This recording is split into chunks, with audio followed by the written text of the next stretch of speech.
Hello and welcome to the HNLU Alumni Connect Series Season 2, Milestones and Memories Interview Series, hosted by the Alumni Affairs Committee of HNLU.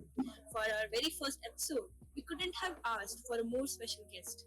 Today, we have with us a very special guest and a proud alumnus from the very first graduating batch of HNLU, Mr. Vedant Shukla.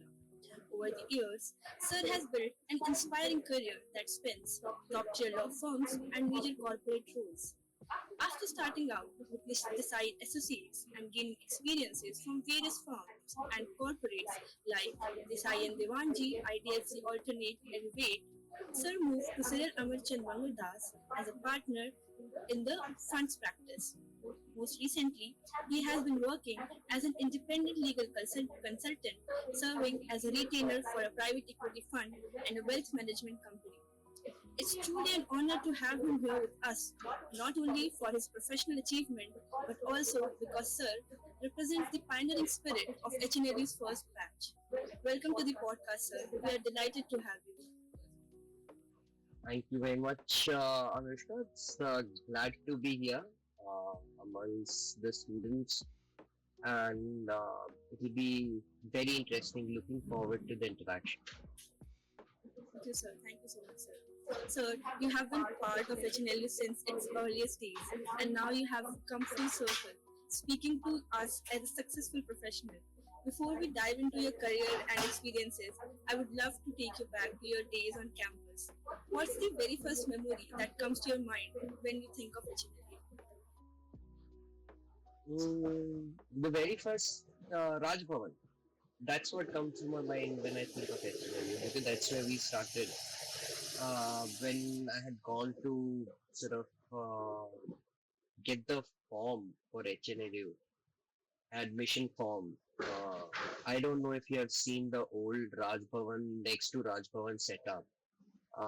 There was a moot court room, and in the moot court room, there were the vice chancellor and two other professors, Professor Rajappa and ABT working. They were sitting, the three people, nothing else.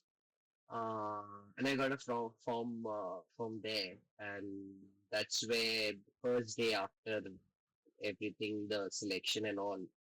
That's where I reached. So my very first memory, sort of, when you say HNLU, I see that structure, that entire pillar structure of the moot court room.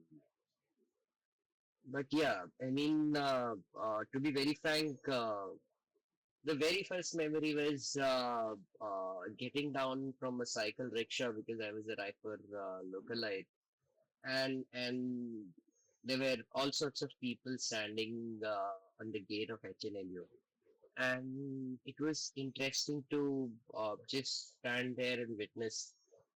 People had come from all parts of country, various disciplines.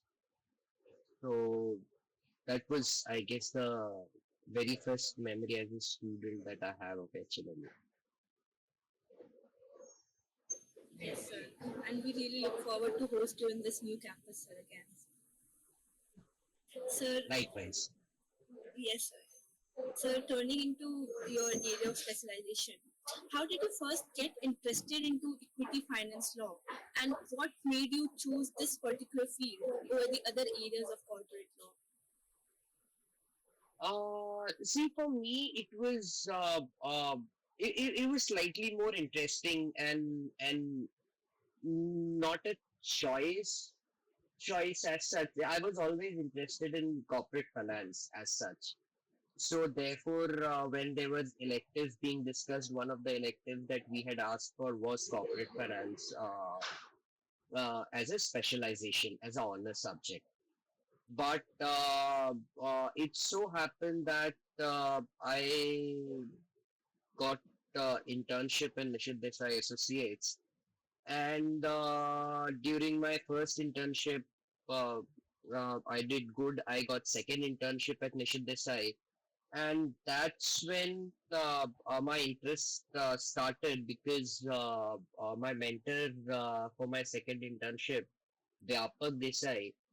So everybody at Nishid Desai has to give a presentation at the end of the internship. that at that point of time that was the norm. So I got to couple of topics and went to wrap up saying that these are the topics, one of which can be my sort of presentation topic. It was way back in 2006. And he was like, this is fine, but if you want to give really make an impact, why don't you give a presentation on derivatives? Uh, and that's where things started rolling. I mean, derivatives in 2006 was an alien subject for anybody and everybody. Forget about a intern making a presentation, but yeah, while studying sort of about derivatives, understanding a bit about it, I mean, it gradually took me to a lot of concepts which were also used in equity side of transactions, some debt side of transactions, and just uh, uh, the fact that I got a pre-placement offer from Nishit Desai was the logical conclusion to the journey that okay, corporate finance is fine, but what in corporate finance? So that's how that's how I landed upon the path. It was I'll be very candid with you. We were first batch, so we had no idea basically what to expect. What are the various kind of practice areas that are existing? And that point of time, the legal profession, the way it has evolved now, was still not evolved. So the corporate side, basically, uh, uh, and therefore it was more of a decision that was taken for me, and I just took it in my stride. Yes, sir. That's really fascinating, sir, because even now, students think if in a legal field, they think of M&A, litigation, arbitration as a field, but equity finance, that requires a very different mindset for that, sir. So, further, I want to tie this question with the challenge that many students face. Law school, as you mentioned, even at your time and even at now, rarely teaches you how to break into funds, private equity, or venture capital. So, from your perspective, what's the best way for a student to enter into this industry, and what should they focus on whilst they are still in the college? Yeah, that's an interesting question. See, as far as college, as far as private equity, M&A and funds, these are completely so M&A and private equity go hand in hand. So anybody who's doing M&A can do private equity. There's little bit of difference, not much. Other except if you're going through a code-driven merger process. But with regard to funds, it's a completely different ball game altogether.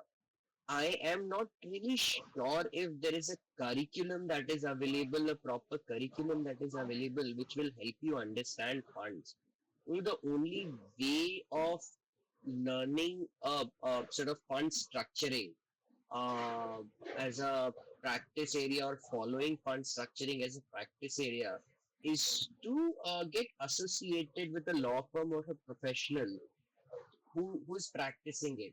It's not very easy. It's rather a what do you say complicated endeavor because probably you guys when you hear this podcast, see Google what are the different types of fund structures that are existing. You'll see there are multiple. There will be a one big rectangle. Within the rectangle, there will be multiple triangles, squares, trapeziums, and lines running everywhere from everywhere inside that diagram. Because that's what my first recollection of a fund structure is.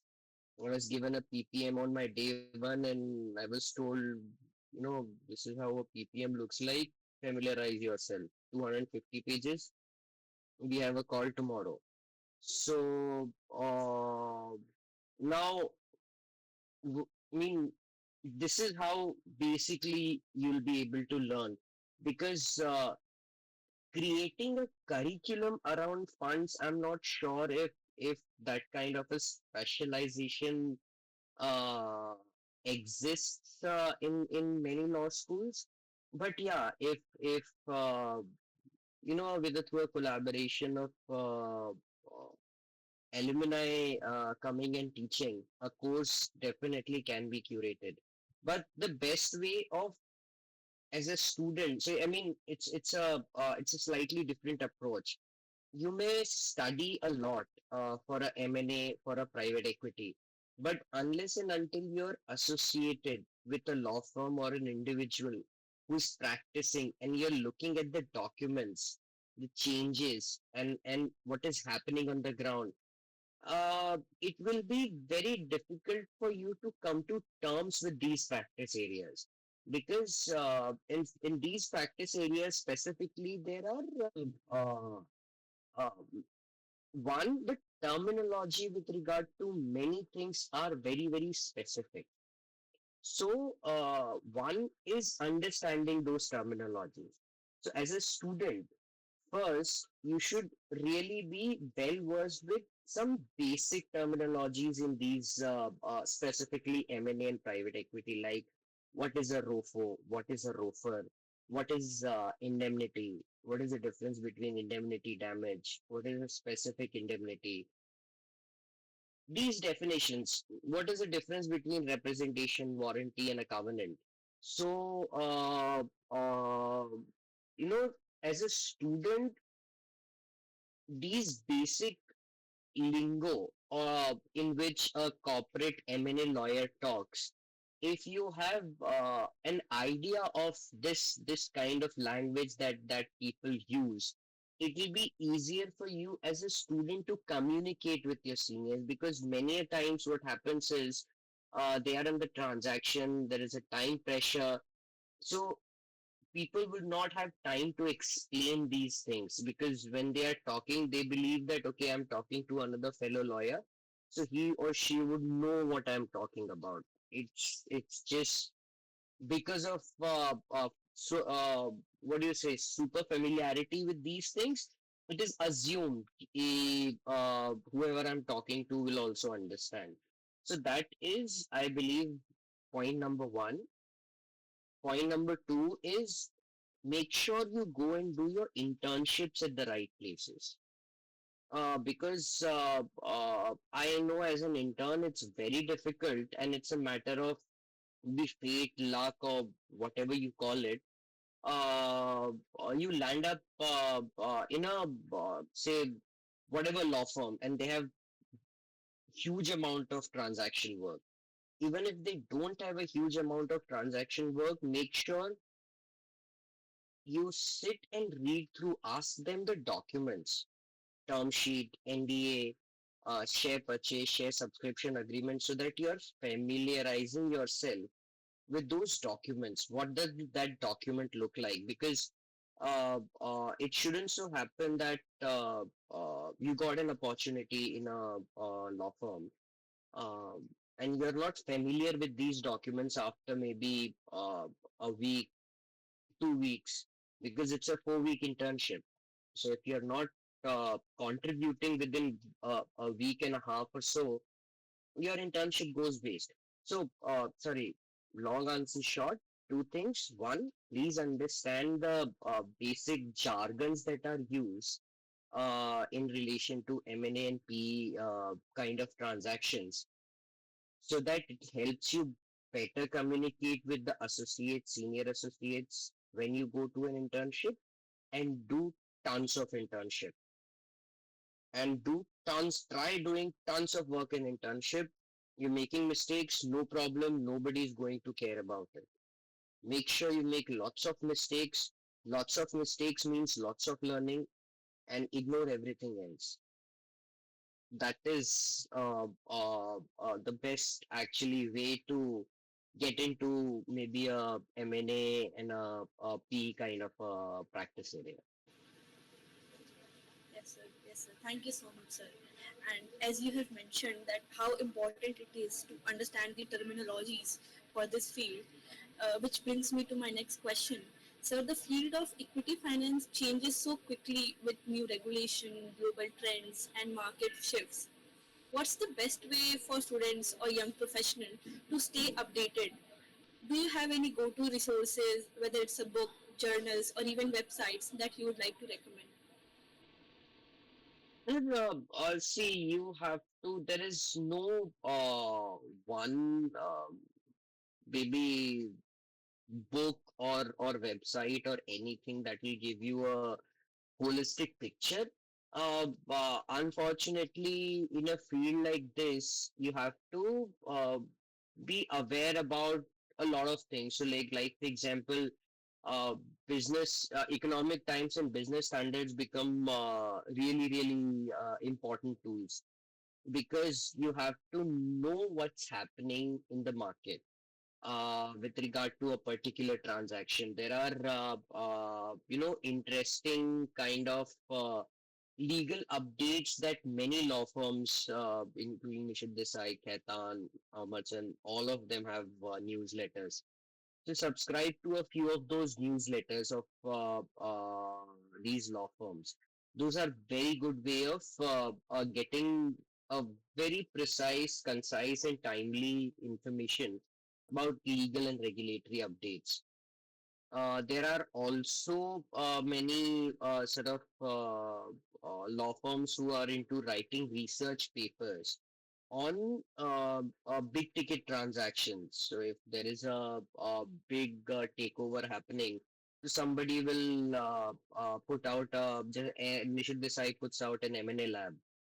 So go and read these kind of historical structures. How were these structured? Vodafone acquisition, idea acquisition. How did that take place? Hutch, how did that take place? There's so many Tata Jaguar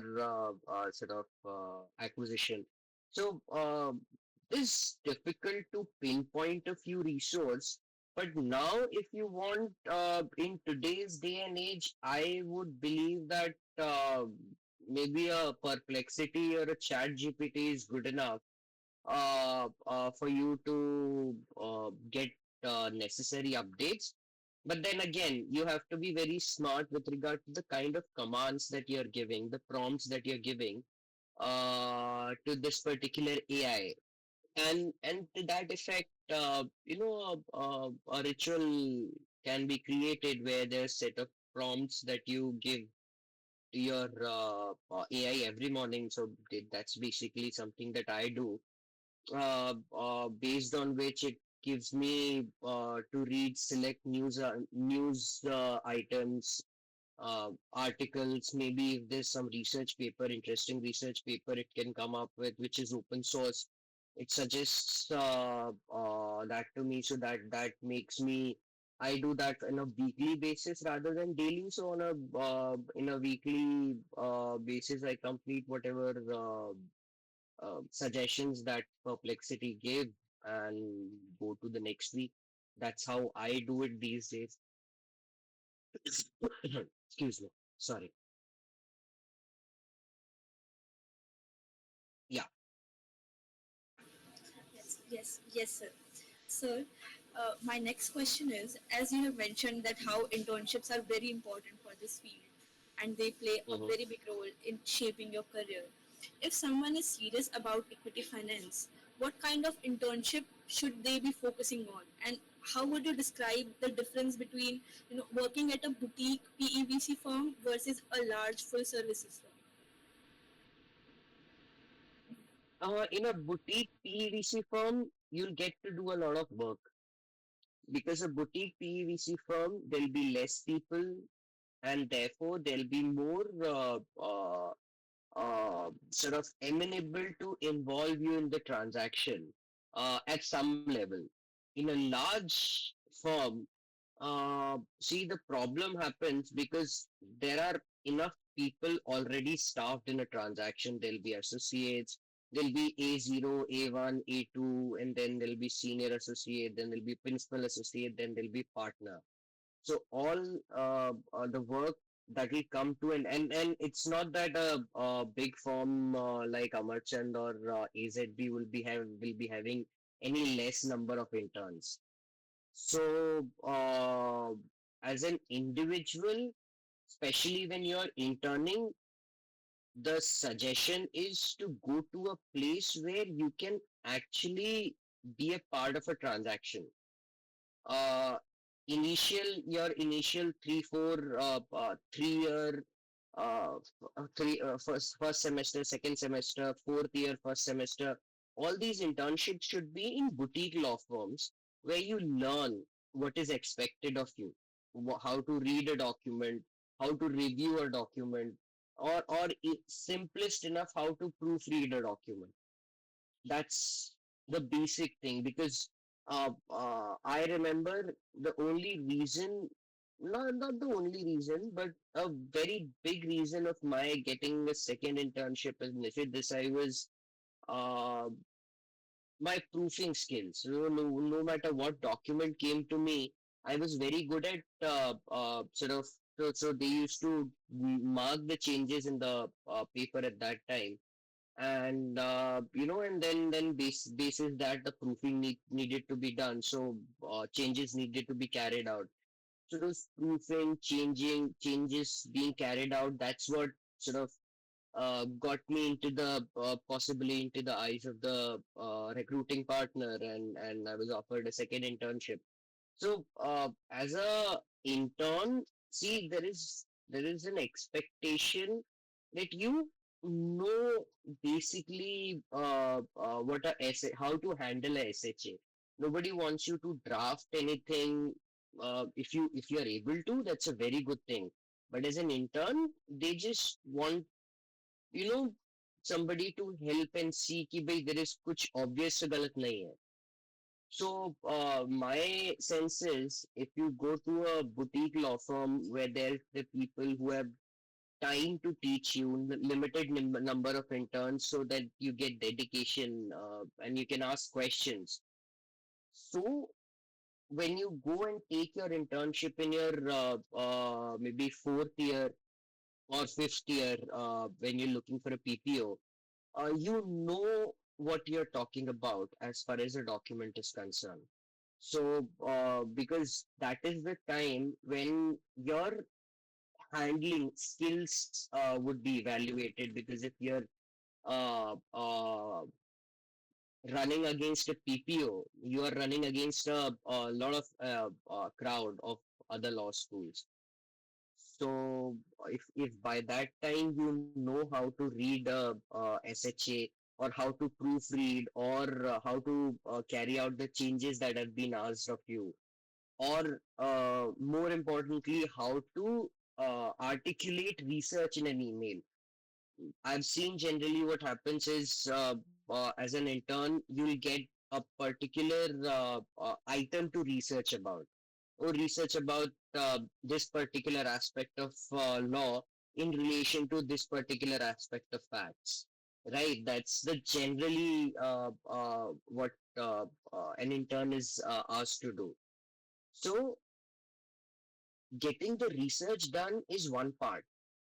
What mistake people do is they'll do the research and then they'll say they'll get the book or they'll get a sort of a printout of the website and say that this is the research.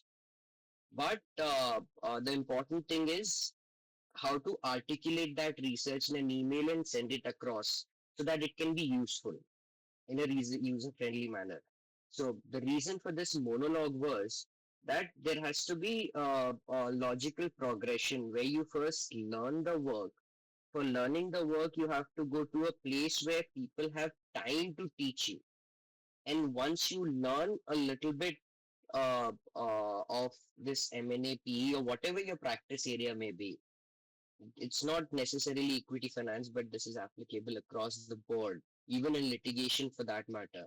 Once you have learned the how to understand the basics of a particular practice area, very basic at a very basic document level, you go ahead and try your luck with a bigger law firm, because doing the other way around would be counterproductive. Yes, sir. Yes, sir. That was really helpful, sir. And that is very true as well, because first you learn from the basic and small firms, then you go to a big full service firm.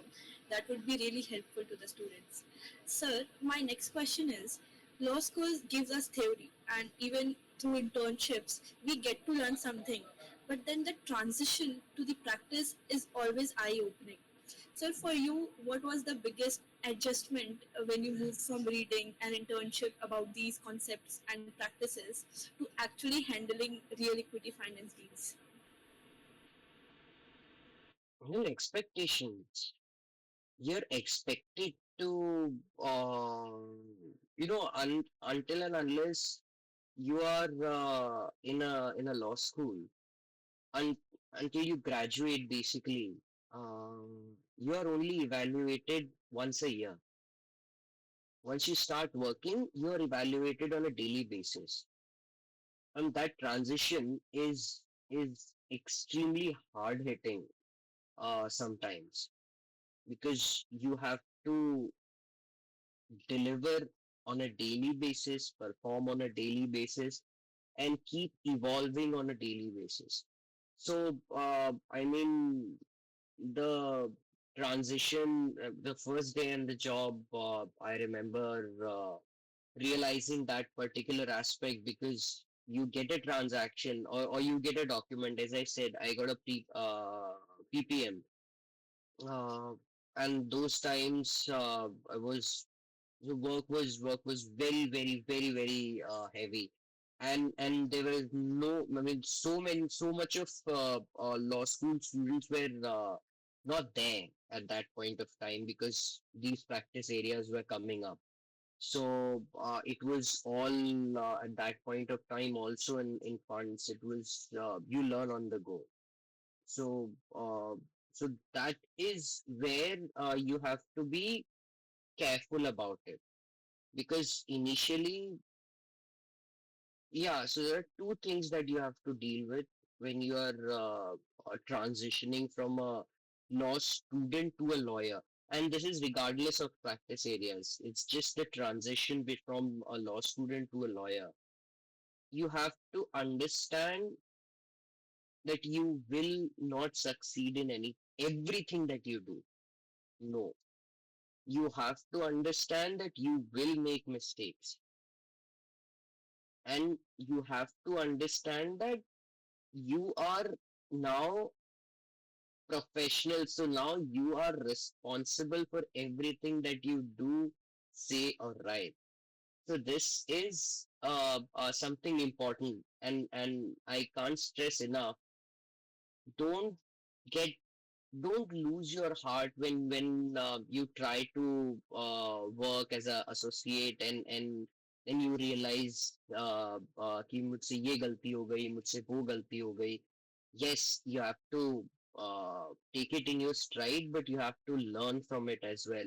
But do not take it to your heart, saying that मुझे कुछ नहीं आता. I've seen people who who cannot make it out of this transition successfully, because it's sometimes it's mentally too much to take, where sort of kind, I mean, you see what the environment is there in law school, versus when you go, it's the same people of the same age, and they are competing, all of them are competing for the same pie. So, yes, as I said, please make mistakes, learn from the mistakes, but do not repeat a mistake. That is a mistake that shouldn't be done. You have made a mistake, learn from it, move ahead. If you keep repeating a mistake, that's when you'll land yourself into trouble. There are thousands of mistakes to make a new one every day, nobody is going to say anything. Because until unless you are 3 year, 2 year, 3 year into the profession, you it's expected to misinterpret things. You're expected to not understand everything completely, not get the transaction structure completely, not be able to proofread a document thoroughly. It's all okay.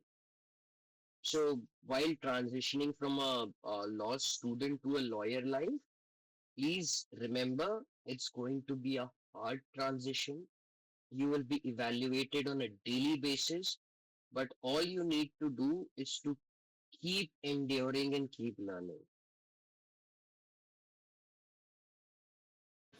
Yes, sir. Thank you so much, sir. I think that piece of advice would be very helpful and encouraging for our law students, sir. Sir, my next and final question to you, sir, it is a bit related to the area of your specialization. Sir, for students who might be intimidated by equity finance as a field and career, how would you explain the difference between equity financing and debt financing in simpler terms, and why does this big distinction matters in the practice? Hey, equity and debt, I mean, it's basically both are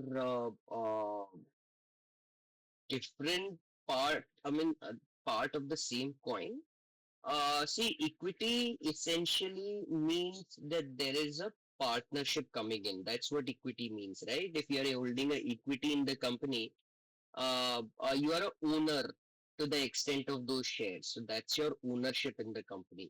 So whenever there's a equity financing happening, so there are multiple ways. Either you take a pledge on those shares, which is different, versus if you say private equity. Now, private equity, what happens is there is an investor who will look at the business, who will give the money to the company and say, now I hold these many shares of your company. But when he says that, he will also get an agreement drawn, which will be either a share subscription agreement in case the primary is going into the company, or a share purchase agreement in case he's purchasing the shares from the promoter or existing investor, as the case may be. But that agreement will provide, along with the shareholders agreement, will provide a whole host of rights and obligations that will govern the relationship between the company, promoters, and the investor. That is how a private equity or a M&A kind of a transaction works. So where it will say that I will have this particular these many board people, board of directors sitting on the board. These will be my veto rights, affirmative vote items, which means you cannot take decisions on these items without approval of my board of director or shareholder, as the case may be. Then they'll be taking a lot of sort of covenants about around business, that how would you conduct the business, so on and so forth. So depending upon the terms and structure of the transaction, there'll be whole host of rights and obligations. With regard to debt, there is, if you talk straight debt, which is basically a loan or a NCD kind of a transaction, there is no equity, there is no ownership participation there. It's a pure play lending transaction, though there'll be a big enough document for this as well, but the terms of the document will differ. It will say that what are the kind of ratios that you have to maintain. What is the redemption procedure, interest payment procedure, what will be sort of an event of default. So event of default would be as a clause heading would be common in both equity and debt, but the contours may change. So, what happens in case of an event of default? Then there'll be security related provisions, hypothecation, pledge, or guarantee, as the case may be, and then security documents will come in. But the major differences in equity, there is a ownership which is being offered. In debt, there is no ownership. It's just a pure play lending. But and then there are mezzanine. I mean, basically a mix of both, where there'll be people who would be uh, taking equity exposure as well as giving debt to the company.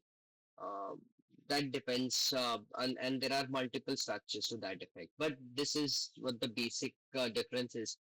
For example, in a debt transaction, they'll say that in case of an event of default, we get the right to appoint one nominee director, but that's only in the case of default, not from day one. So, so these are subtle differences, but major difference, as I said, even with the sake of repeating myself, equity, you get ownership participation. In debt, there's no ownership participation. The other difference is basically the payouts, interest payments, the security.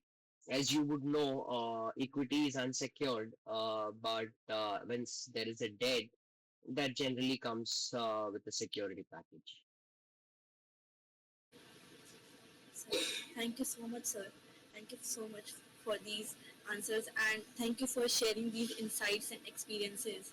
I think a lot of our listeners, whether they are law students or young professionals or even alumni, will find this conversation both informative and encouraging. Sir, before we wrap up, is there Yeah. one key message you would like to leave for our current law HNLU students who may be just starting to chart their career path? Stay strong. It's not easy. It's not easy. The couple of months, especially first year, second year.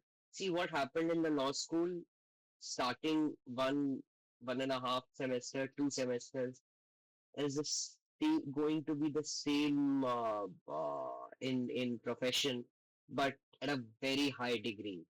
The pressure would be really high.